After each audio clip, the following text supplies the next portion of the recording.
السلام عليكم، مرحبا بكم متتبعي القناه. نتمنى ان شاء الله تكونوا في احسن الاحوال وفي صحه جيده. اليوم غادي تشوفوا معايا هاد الكيكات بمذاق القهوه، كيجيو رائعين ساهلين في التحضير. نتمنى ان شاء الله انهم ينالوا الاعجاب ديالكم. اذا على بركه الله غادي نحتاجوا، عندي 4 ديال البيضات. غادي نطربهم شويه ماشي بزاف، يعني غير على ما يطلعوا شي شويه.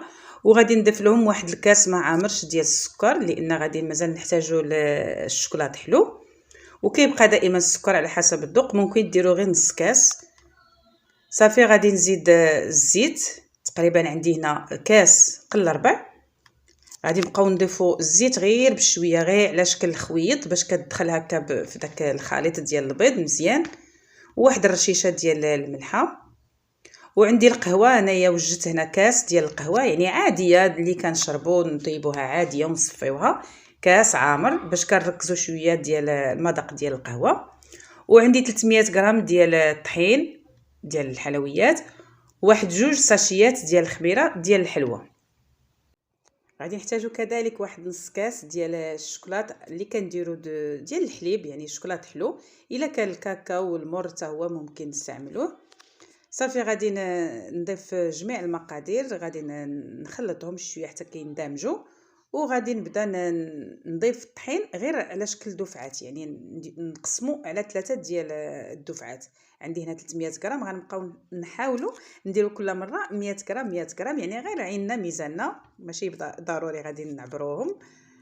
صافي حتى كيعطينا هذا الخليط هذا. وغادي ندهنوا ليمول ديالنا، غادي ندهنوهم بالزبده اولا باي طريقه اللي مولفين كديروا. ونخويو الخليط ديالنا بالطريقه اللي كترتاحوا فيها. انا عمرتهم هنايا في هذا الكاس، جاوني ساهلين باش غادي نعمرهم.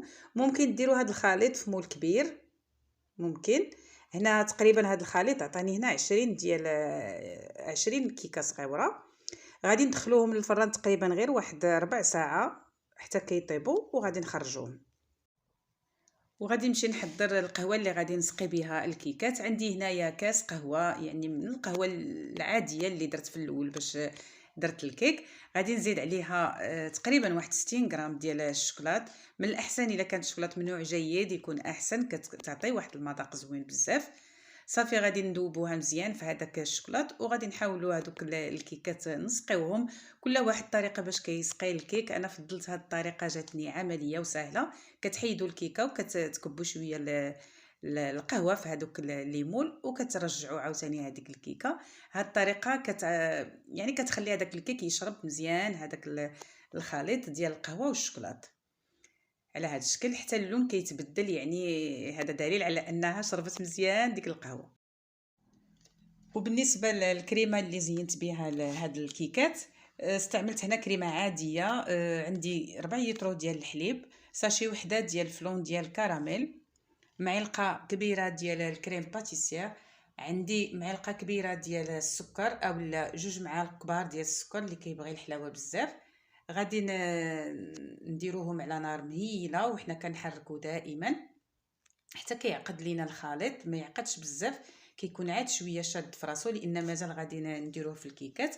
وكما عرفتوا راه فيه الفلون، عاد غيشد راسو مزيان، يعني غادي نخليوه واحد شويه ديال الوقت، تقريبا واحد نص ساعه نخليوه في الثلاجه حتى كيشد فراسو. انا زينته هنايا بالكراميل. نتمنى ان شاء الله هاد الكيكات ينالوا الاعجاب ديالكم وتجربوهم، وما تبخلوش علينا بالتعليقات ديالكم الرائعه اللي كتشجعني وكتدعمني. والناس اللي اول مره غادي يدخلوا القناه، الى عجبكم المحتوى ما تنساوش الاشتراك وما تنساوش جيم الفيديو الى عجبكم. دمتم في رعايه الله وحفظه، مع فيديو جديد ووصفه جديده ان شاء الله.